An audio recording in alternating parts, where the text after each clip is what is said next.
नया news channel आने से पहले हमने आपसे पूछा नए चैनल में क्या देखना चाहेंगे आप। आपने कहा महंगाई और बेरोजगारी पर हो बात, तो आप देखिए तक 360 गली से ग्लोब तक।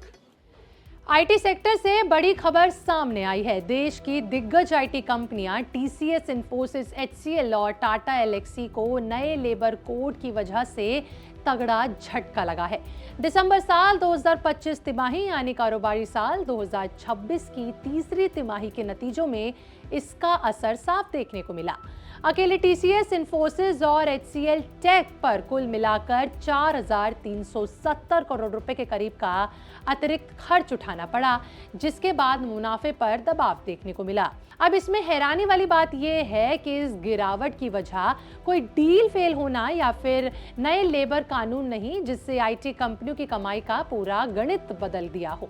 नवंबर साल 2025 से लागू हुए नए लेबर कानून का असर पहली बार क्वार्टर 3 के नतीजों में साफ दिखाई दिया, जहां मुनाफे पर दबाव और एक्सेप्शनल खर्च अचानक बढ़ते नजर आए। आखिर ये नया लेबर कोड क्या है जो इतना ज्यादा आईटी पर नुकसान कर गया? चलिए इस पर बात करते हैं विस्तार से।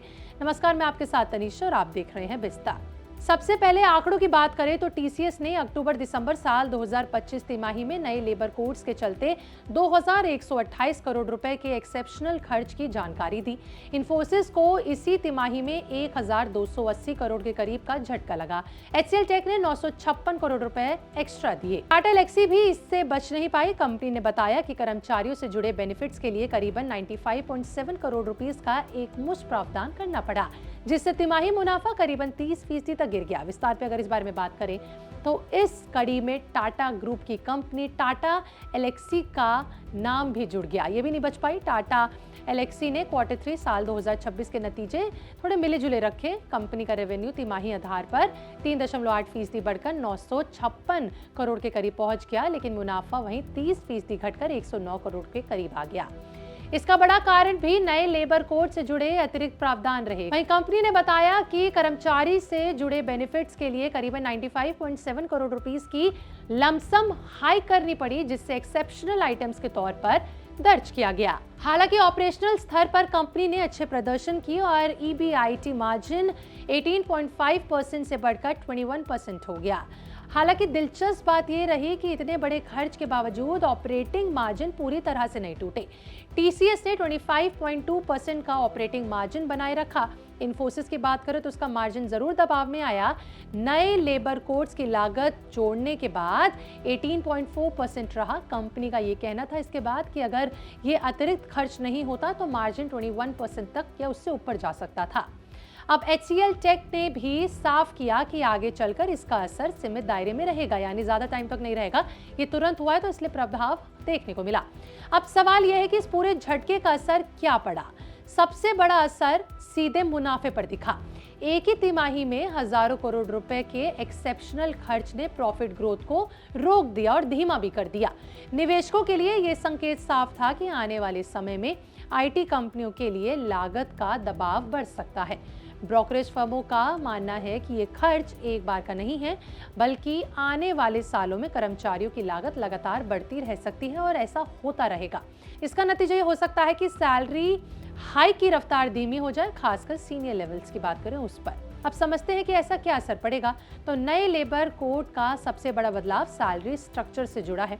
अब नियम ये है कि किसी भी कर्मचारी की बेसिक सैलरी उसकी कुल सीटीसी का कम से कम 50% होना ही चाहिए। पहले आईटी कंपनियां बेसिक सैलरी कम और अलायंस ज्यादा रखती थी, जिससे पीएफ और ग्रेच्युटी पर कम खर्चा करना पड़ता था, लेकिन अब पासा पलट गया है। अब नए नियम के बाद पीएफ और ग्रेच्युटी की जो कैलकुलेशन है सीधे बेसिक सैलरी पर होगी, जिससे कंपनियों की लागत अचानक बढ़ गई।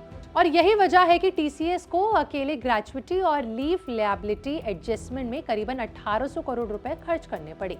इन्फोसिस और एचसीएल टेक ने भी माना कि ये लागत अब हर साल उनके मार्जिन पर 10 से 20% बेसिस पॉइंट्स तक का असर जरूर डालने वाली है, यानी उनको इसकी आदत डलने वाली है। टाटा एल्क्सी के मामले में भी कर्मचारियों से जुड़े बेनिफिट्स के लिए लमसम बड़ा प्रावधान करना पड़ा, जिससे नेट प्रॉफिट पर दबाव आया। और भले ही ऑपरेशनल परफॉर्मेंस बेहतर रही हो, लेकिन दबाव आया, ये मायने रखता है। तो देखिए, ये थी आईटी कंपनी पर नए लेबर लॉ आने के बाद की पूरी कहानी।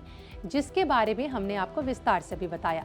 अब बात कर लेते हैं कि आखिर ये नए लेबर लॉ हैं क्या, जिसकी वजह से आईटी कंपनी इतने दबाव पर रही। तो अगर आसान भाषा में समझे तो नवंबर साल 2025 से ये नए कोड्स लागू हुए, जिनका मकसद कर्मचारियों को बेहतर वेतन, सामाजिक सुरक्षा और काम की बेहतर शर्तें देना है। इसके तहत बेसिक सैलरी को सीटीसी का कम से कम आधा करना अनिवार्य यानी मैंडेटरी है। पीएफ, ग्रेजुएटी, लीव इनकैशमेंट जैसे फायदे मजबूत किए गए। तय अवधि की जो नौकरी करने वाले लोग हैं या फिर गिग वर्कर्स हैं, यानी जो फ्रीलांसर्स और गिग वर्कर्स हैं, उनको सामाजिक सुरक्षा के दायरे में रखा गया। महिलाओं पर भी लिया गया इस पे एक कदम। महिलाओं को नाइट शिफ्ट में काम करने की अनुमति दी, साथ ही उनकी सुरक्षा की जिम्मेदारी कंपनियों को देनी होगी, ये भी बोला गया। कर्मचारियों के लिए ये बदलाव लंबे समय में फायदे हैं।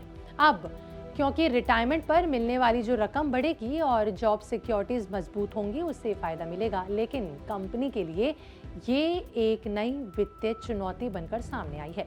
ब्रोकरेज फर्मों का अनुमान है कि अगर कर्मचारियों की लागत 2% बढ़ती है तो आने वाले सालों में आईटी कंपनियों की कमाई पर 2 से 4% तक का असर देखने को मिलेगा।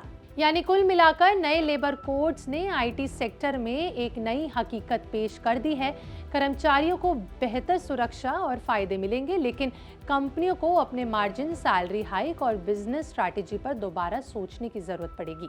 आने वाले सालों में यह देखना दिलचस्प होगा कि आईटी दिग्गज इस बढ़ती लागत और ग्रोथ के बीच संतुलन कैसे करती है। तो आने वाला वक्त बताएगा। आपका इस पर क्या कहना है, फिलहाल ये जरूर बताना कमेंट में। मिलते हैं अगली वीडियो में, तब तक के लिए बिस्तर को सब्सक्राइब करना बिल्कुल ना भूलें।